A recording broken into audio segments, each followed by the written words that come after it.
ഇന്നൊരു മഴ ദിവസമായിരുന്നു കേട്ടോ. രാവിലെ എണീറ്റപ്പോൾ നല്ല മഴയും വാവയ്ക്കാണെങ്കിൽ നല്ല പനിയും. അമ്മയ്ക്ക് നൈറ്റ് ഡ്യൂട്ടി ആയിരുന്നു. അപ്പം ഞാൻ വിചാരിച്ചു കോളേജിൽ പോണതിന് മുന്നേ അമ്മയെ പോയിട്ട് ഹോസ്പിറ്റലിൽ പോയിട്ട് എടുക്കാം. എന്നാൽ പിന്നെ ഞാൻ കോളേജിൽ പോയി കഴിഞ്ഞാലും വാവയുടെ അടുത്ത് അമ്മ ഉണ്ടാവുമല്ലോ എന്ന്. അപ്പം അങ്ങനെ അമ്മേനെ ഹോസ്പിറ്റലിൽ കൊണ്ടുപോയി. പോകുന്ന വഴി നമ്മൾ ബ്രേക്ക്ഫാസ്റ്റിനൊന്നും ഇല്ലാത്തതുകൊണ്ട് തന്നെ എന്തെങ്കിലും ബ്രേക്ക്ഫാസ്റ്റിന് കഴിക്കാൻ വാങ്ങാമെന്നും വിചാരിച്ച് അങ്ങനെ എണ്ണയൊക്കെ അടിച്ച് വീട്ടിൽ പോയി. ചായക്ക് വെള്ളം വെച്ച് ഞാൻ എന്ത് ചെയ്തു, കെട്ടൊക്കെ അഴിച്ച് കഴിക്കാൻ തുടങ്ങി. നൂൽപുട്ടും പൊറോട്ടയും പിന്നെ ബീഫ് കറി ഇന്നലത്തെയാണ്, മുട്ടക്കറി ആയിരുന്നു വാങ്ങിയിരുന്നത്. അപ്പൊ ഇതാണ് കേട്ടോ നമ്മുടെ പനിച്ച ആള്, കോലം കണ്ടില്ലേ പാവം.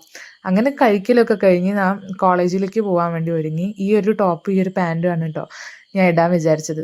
അങ്ങനെ പെട്ടെന്ന് സ്കിൻ കെയർ ഒക്കെ ചെയ്തു. എൻ്റെ അടുത്ത് എപ്പോഴും എല്ലാവരും ചോദിക്കുന്ന ഒരു കാര്യമാണ്, എന്തിനാ നീ സ്കിൻ കെയർ ഒക്കെ ഇത്രയും കാശ് ചെലവാക്കി ചെയ്യാൻ നിൽക്കണേ? നിന്റെ മുഖത്ത് അതൊന്നും കാണാനില്ലല്ലോ, നീ വലിയ നിറമൊന്നുമില്ലല്ലോ, അങ്ങനെയൊക്കെ. അപ്പം അവരോടൊക്കെ എനിക്ക് പറയാനുള്ള ആദ്യത്തെ കാര്യം, സ്കിൻ കെയർ ചെയ്യുക എന്നുള്ളതിൻ്റെ മെയിൻ ആയിട്ടുള്ള ഉദ്ദേശം നമ്മുടെ തൊലി വെളുപ്പിക്കുക എന്നുള്ളതല്ല.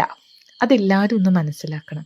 നമ്മുടെ സ്കിന്നിനെ നമുക്കൊരു കോൺഫിഡൻസ് കിട്ടാനാണ്, എനിക്കൊരു കോൺഫിഡൻസ് കിട്ടാനാണ് ഞാൻ സ്കിൻ കെയർ ചെയ്യുന്നതും അതുപോലെ തന്നെ ലിപ്സ്റ്റിക് ഇടുന്നതൊക്കെ.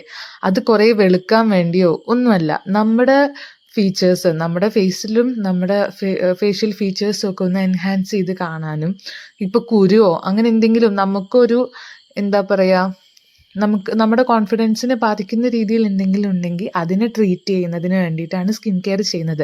അത് ചെയ്യാം, ചെയ്യാതിരിക്കാം, അത് ഓരോരുത്തരുടെ പേഴ്സണൽ ഇഷ്ടമാണ്. എനിക്ക് എന്തായാലും ഭയങ്കര ഇഷ്ടമാണ്. അങ്ങനെ പറഞ്ഞു നിന്ന് നേരം വൈകി. അപ്പോൾ ഈ ഒരു ഡ്രസ്സും ഈ ഒരു ടോപ്പ് ഈ ഒരു ബാഗാണ് കേട്ടോ, ഇത് ഞാൻ മീഷോന്ന് വാങ്ങിയ ബാഗാണ്. അപ്പം അത്രയേ ഉള്ളൂ ഗൈസ്, ബൈ.